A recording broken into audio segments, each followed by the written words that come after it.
Bang, tadi kan Abang bilang bahwa intinya Abang merasa bahwa dari Polres Metro Jakarta Selatan ini tidak tidak ini ya, tidak fair gitu, Bang. Terlalu terburu-buru. Kenapa tidak diperiksa dulu saksi yang kami ajukan? Kenapa tidak diperiksa dulu Ibu JF dari UK? Kan sudah dibilang melalui daring, melalui Zoom. Kenapa tidak diperiksa dulu E yang tahu cerita ini? Dan kami sudah serahkan barang-barang bukti. Kenapa tidak diperiksa dulu saksi yang dari pihak kami yang mengetahui kejadian? Ada ahli juga. Kenapa? Kok langsung naik sidik? Ada apa ini? Jangan cederai penegakan hukum di masa awal pemerintahan Bapak Presiden Prabowo Subianto dan Bapak Wakil Presiden Bapak Gibran Rakabuming Raka. Saya pasti akan up terus ke media kasus ini dan kasus apapun, termasuk kasus saya yang dilaporkan oleh si Hitam Kumal bersama dengan si mantan astrinya berinisial IK yang katanya Anda Mangga Besar. Nanti kita buktikan di pengadilan. Saya akan buka kepada kalian. Kapan timingnya? Itu akan sidang saya buka. Kawal kasus ini sampai selesai. Begitu. Tapi Bang, kalau misalnya memang sudah ada bukti semuanya gimana Bang gitu loh dari pihak ini kan artinya Polres Metro Jakarta Selatan juga sebenarnya nggak gampang, nggak mudah gitu loh untuk menjawab semua ini Bang. Kalau dia tidak ada penelitian-penelitian Kata penyidikan-penyidikan yang kata lain. kata siapa? Buktinya saya. Saya naik sidik di Polda Sumatera Utara. Saya naik sidik di Polda Metro Jakarta. Begitu digelar, begitu diperiksa, hadirkan saksi, hadirkan ahli, dihentikan. Saya yang mengalami. Belum lagi klien-klien saya banyak yang terjadi seperti itu. Terus apa yang dikejar dari kasus ini, bro? Tunggu saja prosesnya. Saya udah bilang, kalau memang dua alat buktinya kencang, kuat, maka digelar perkara itulah kami akan tahu nanti apa alat buktinya. Kalau tidak dikabulkan, kami pasti melakukan perlawanan hukum.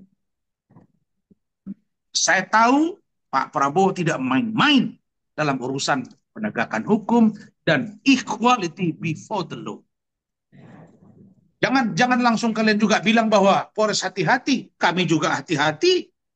Jangan bilang Polres sudah siap alat bukti, kami juga sudah siap. Saya kasih contoh itu.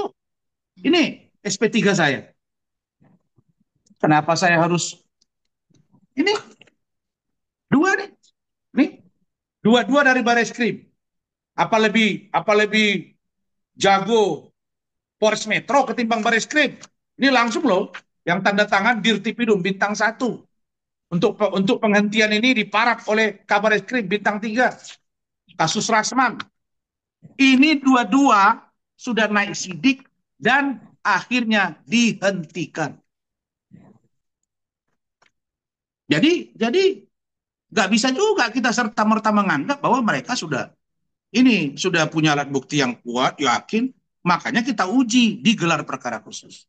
Dan suratnya tadi malam sudah diantarkan oleh Rahmat Riyadi, salah satu tim hukum dari saudara Fadil Al-Fajar Bajidin.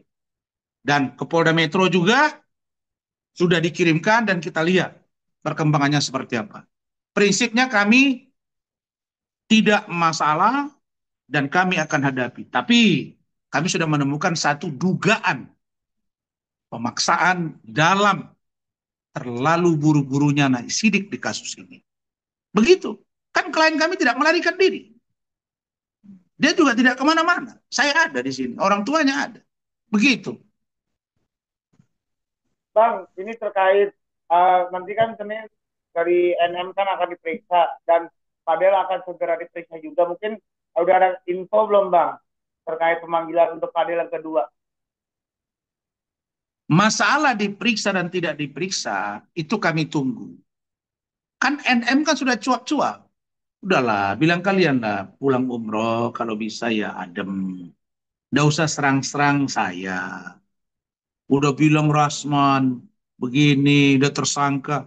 Saya itu tersangka sejak 30 Maret 2023. Ibu NM, Anda aja yang tidak tahu. Sekarang sudah 27 Oktober 2024. 1 tahun 8 bulan, bro. Karena saudari Ika yang mengaku tidak tanda tangan kuasa, ribet, bertengkar, lab, dan udah saya bilang, udah. Lihat di kejaksaan, habis itu maju di pengadilan. Jadi yang saya mau katakan ini adalah bahwa kalau proses penegakan hukumnya kami anggap tidak benar, kami pasti lakukan perlawanan. Tetapi dalam kasus ini, saya sudah cross-check tadi, apakah ada panggilan untuk diperiksa setelah naik sidik, jawabnya belum ada. Dan yang saya dapat informasi, NM katanya dipanggil bersama dengan saksi. Itu kan butuh waktu, Senin, Selasa, Rabu. Ya kita lihat gitu. Prinsipnya kami kooperatif, tapi jangan diskriminatif. Karena polisi pun tidak kebal hukum. Pejabat Polri pun, mau Kapolres, mau Dirkrimsus, mau Dirkrimo, mau Kasar Reskrim, semua kita equal di mata hukum. Ada proses-proses hukum. Jangan main-main. Banyak polisi yang PDTH, pemberhenti dengan tidak hormat. Tidak hormat. Jangan main-main. Itu yang saya ingatkan. Makanya Oke, Bang. polisi kemarin SP3 kan kasus saya, karena memang saya selalu ingatkan, jangan bermain-main. Ini pun nanti di kasus si Hitam Kumal, nah, dengan saya, begitu juga dengan si perempuan Mangga Besar itu, yang dikatakan si Hitam Kumal kan Mangga Besar dulu. Ya udah, nanti kita lihat seperti apa perkembangannya. Begitu. Gini, seandainya ini kan kalau Niki dipanggil, ya kan, berarti kan beberapa hari ke depannya pasti Fadel akan dipanggil kan? Apakah panggilan pertama Fadel akan datang, Bang? Itu satu. Kedua, di TikTok kan beredar tuh bahwa siapa namanya Niki memposting ada chatan bahwa Loli dipukulin dan minta tolong. Itu boleh dijawab nggak, Bang? Kenapa atau tanggapan Yang Abang yang sendiri? yang mukul si Loli siapa? Aku nggak tahu. Di situ kalau cuma Oh, dibilang saya dipukul, saya dipukul. enggak. Kami nggak mau melebar kemana-mana. Nggak tahu kami itu masalah dia. Tapi apakah Fadil akan dipanggil? Ya memang SOP-nya begitu. Standar operasional Ya, prosedurnya. artinya tidak Setelah akan diperiksa, menunda-nunda, Bang. periksa lagi gitu. Ha? Iya, maksudnya tidak akan menunda-nunda. Artinya dipanggil dia akan datang gitu loh, langsung datang. Begini, kita tidak tahu hari ini, Andri. Hari ini kita sehat, besok kita sakit. Hari ini kita hidup, besok kita meninggal. Kami akan tunggu suratnya. Kalau klien kami dalam keadaan sehat dan waktu ada, pasti akan kita datang. Tapi kalau dia dalam keadaan kurang sehat atau ada urusan, ingat ya, panggilan naik sidik itu bukan berarti bisa panggil paksa langsung gitu. Tersangka juga nggak bisa panggil paksa langsung, bos. Iya, Kecuali dia melarikan diri atau tidak kooperatif. Kita kooperatif, minggu lalu yang kemarin dipanggil itu memang dia sakit, dan kita datang. Nggak usah dipanggil pun kami datang juga kemarin, yang kedua kali, karena mengantarkan surat. Dan Fadilnya ikut, ke Kementerian PPA juga ikut. Nggak ada masalah. oke. Oke, Cukup? Padel Ya, siapa itu yang laki-laki? Afrizal bang. Ah, gimana Prizal? Bang Padel gimana bang semalam kemarin? Masih Fadil mendengar sehat-sehat kabar. aja. Kami tadi video callan, Zoom, tadi malam juga, tadi juga, langsung Fadil yang tampil. Dia ngomong sama saya, Om, nggak usah ini, Om, saya siap mempertanggungjawabkannya semua, saya nggak ada melakukannya. Dan saya udah wanti-wanti, saya udah warning, kalau kamu ada berbohong, ada chattingan ini ternyata kamu, sudah saya tinggalin kamu, saya bilang. Siap Om, gitu. Jadi Fadil sehat, dalam pengertian ya di rumah. Oh, apakah keluarganya agak sedikit shock? Ini namanya manusia, pastilah. Tapi nggak usah lah, langsung apa namanya ya. Mau saya itu gini loh, kita itu kan perempuan ya. NM perempuan, atau mungkin perempuan-perempuan lain. Masa iya sih, kasus anak loh judulnya ini. Anak kandung.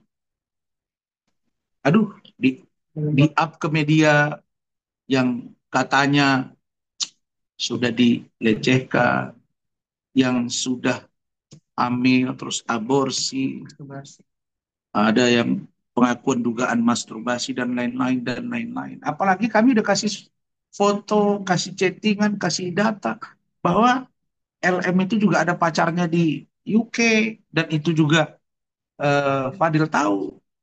Ya, menurut saya sih, menurut saya ya, mohon maaf sekali ini dalam dugaan saya, presumption of innocence. Ini aib keluarga. Nggak perlu diungkap-ungkap ini. Menurut saya ya. Makanya saya bilang kemarin, salah satu artis senior itu ngomong ke saya. Saya sebut aja sekarang, inisialnya AA. Dia ngomong, udah bang nikahin aja. Maksud saya, banyak teman-teman yang bilang ke saya, kalau saya ibunya ya, saya lebih bagus panggil dua-dua.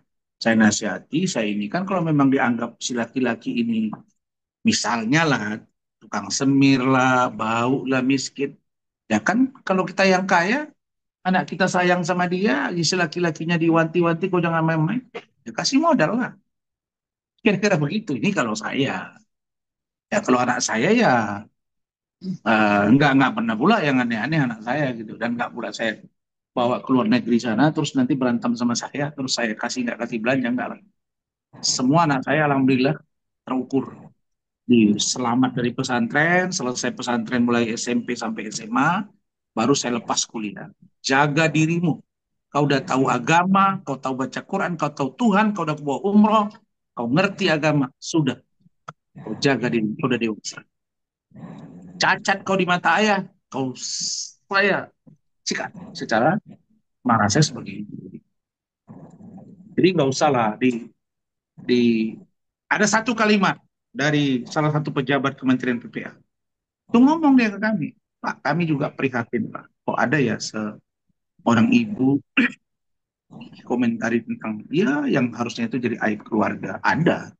Tapi saya kan nggak perlu sebut nama dan nggak boleh menuduh kan. Jadi istilahnya mereka ya ada sedikit agak kok sampai heboh begini, ini masalah pribadi dan hal yang menurut kita itu ya harusnya itu ditutup gitu, bukan di ah.